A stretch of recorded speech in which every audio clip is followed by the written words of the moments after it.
کچھ ایسی حقیقتیں ہیں جن کو ہم کہانیاں سمجھ بیٹھے ہیں۔ تم جانتے ہو اللہ نے انسان اور جنات سے پہلے بھی اس زمین کو خالی نہیں چھوڑا تھا۔ کچھ مخلوقات ایسی تھی جو جنگلوں میں رہتی تھی، پہاڑوں کے اندر اور اندھیری جگہوں سے محبت کرتی تھی۔ لوگ کہتے ہیں یہ بس پرانی باتیں ہیں، مگر پھر بتاؤ اگر یہ سب جھوٹ تھا تو آج بھی کچھ جگہوں پر سڑکیں کیوں موڑ دی جاتی ہیں؟ کیوں لوگ کچھ جنگلوں میں مغرب کے بعد داخل ہونے سے ڈرتے ہیں؟ کچھ مخلوقات نظر نہیں آتی لیکن ان کی موجودگی ضرور محسوس ہوتی ہے۔ دل بھاری لگنے لگ جاتا ہے، سانس تیز ہو جاتی ہے اور دماغ بلا وجہ خطرہ محسوس کرنے لگتا ہے۔ اسلامی کتابوں میں اشارہ ملتا ہے کہ انسان سے پہلے ایسی مخلوقات موجود تھیں جو طاقتور تھی مگر نافرمان ہو گئی تھی۔ کچھ ختم کر دی گئی اور کچھ آج بھی چھپی ہوئی ہیں اور شاید بہت قریب۔ پیارے ناظرین، دنیا میں ایک ایسی پر اسرار جگہ ہے جہاں ہر گوشے میں کوئی نہ کوئی راز پوشیدہ موجود ہیں۔ کچھ چیزیں ہم اپنی آنکھوں سے دیکھ سکتے ہیں جبکہ کچھ صرف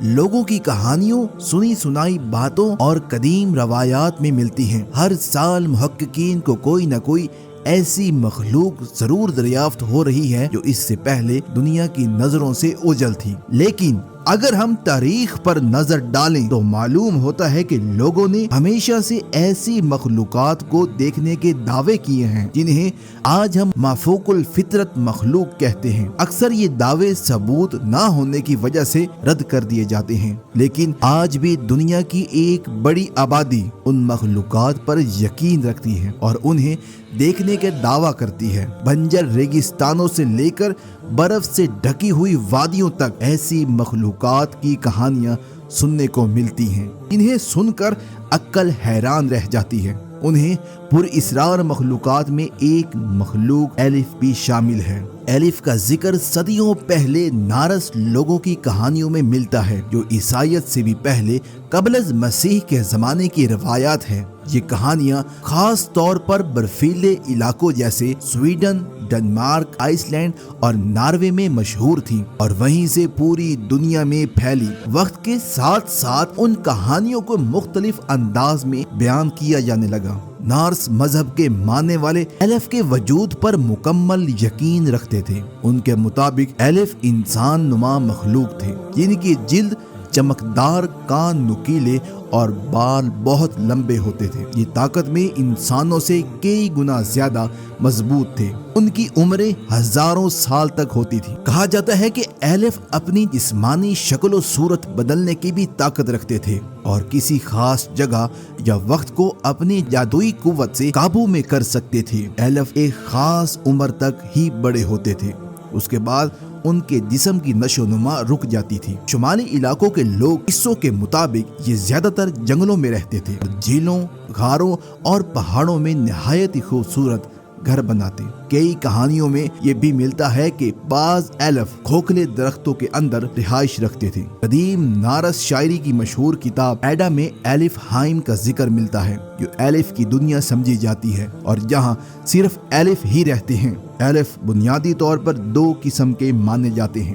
پہلی قسم کے روشن یا نیک الف کہا جاتا ہے۔ یہ مانا جاتا تھا کہ ان کی ابتدا جنت سے ہوئی۔ ان کا رنگ گورا اور خوبصورتی بے مثال ہوتی تھی۔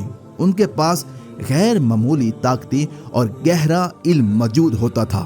ان کا انسانوں کے ساتھ تعلق قدیم زمانے سے اچھا سمجھا جاتا تھا۔ کہانیوں میں یہ بھی ملتا ہے کہ ان الف کو انسانوں سے محبت ہو جاتی تھی اور ان کے درمیان قریبی رشتے بھی قائم ہو جاتے تھے جن سے ان کی اولاد بھی پیدا ہوئی۔ کہا جاتا ہے کہ وہ بچے خوبصورتی اور صلاحیتوں میں عام انسانوں سے کہیں زیادہ ہوتے تھے اور ان میں خاص قوتیں پائی جاتی تھیں۔ الف کی دوسری قسم کو تاریک یا منفی الف کہا جائے تو غلط نہ ہوگا۔ ان کے بارے میں مانا جاتا ہے کہ ان کے پاس کالی طاقتیں ہوتی تھیں اور انسانوں سے ان کا تعلق شروع سے ہی اچھا نہیں رہا۔ قدیم زمانے میں انسانوں اور جانوروں کی بیماریاں اکثر انہی کی وجہ سے لگتی تھیں۔ برے خوابوں کا سبب بھی انہی سمجھا جاتا تھا۔ لوگوں کا خیال تھا کہ یہ الف سوتے ہوئے انسانوں کے سینے پر بیٹھ کر ڈراؤنے خواب دکھاتے ہیں جسے جرمن زبان میں ایک خاص نام دیا گیا ہے۔ دنیا کے دوسرے حصوں میں بھی ایلف سے ملتی جلتی مخلوقات کا ذکر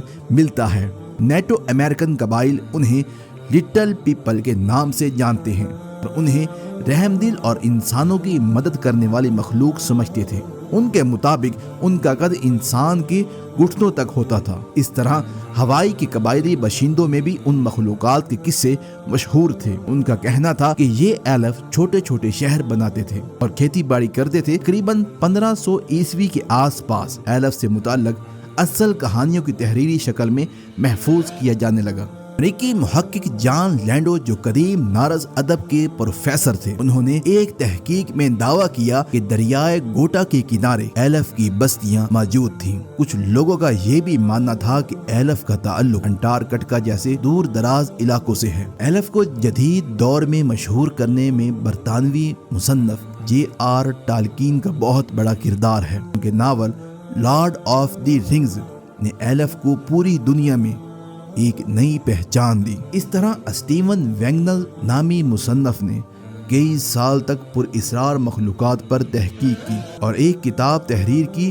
جس میں انہوں نے ایلف سے متعلق لوگوں کے دعووں اور ملاقاتوں کے واقعات جمع کیے۔ دنیا کے مختلف اساطیر، لوک کہانیوں اور قدیم مذاہب میں ایلف سے ملتی جلتی مخلوقات کا ذکر ملتا ہے، جیسے بعض یورپی داستانوں، جاپانی کہانیوں اور ہندو روایات میں۔